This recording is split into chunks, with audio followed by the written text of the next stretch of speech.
U Bosni je jedna potpuno rasuta i konfuzna situacija.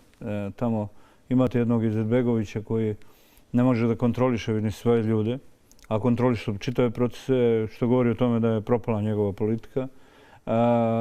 Rasutost njegove poslaničke grupe na nivou parlamenta Bosne i Hercegovine oduzelo mu je snagu i moć. Imate Bivanića koji nema nijednog poslanika u parlamentu. Imate HDZ Dragana Čovića koji ima inicijativu, ali isto tako nedovoljan broj poslanika da bi uvažen. Dakle, u tom pogledu, ako govorite o Bosni i Hercegovini, mjesto dogovora, to jedino može biti ustavno gledano predsjedništvo ili ono izvršni organ Bosne i Hercegovine.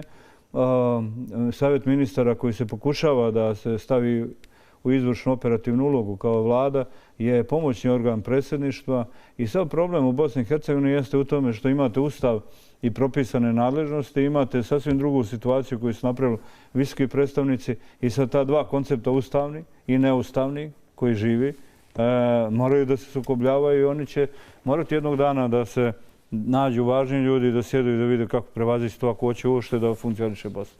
Dakle, tog mjesta u Bosni nema. Tamo postoje slobodnjaci koji jure neke svoje stvari, već se pripremaju za izbore. Institucije prepuštene sebi ne uspijevaju da ni preuzete međunarodne obaveze ispune. Dogovor sa MMF-om je propao na nivou ili propada na nivou Bosne i Hercegovine. Republika Srpska ispunila sve svoje obaveze. Federacija i zajednički nivo to nije uradio. Prijeti nam to da sada dođemo u poziciju da izgubimo značajne investicije.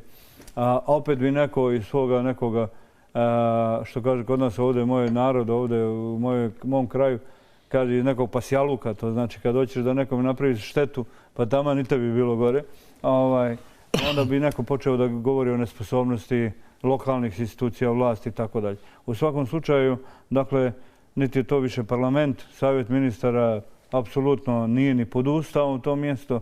Oni nemaju ni nadležnost ni ingerencije. Što god dogovorite gore u Bosni i Hercegovini može da bude osporeno, ali nije to pravo mjesto za dogovor.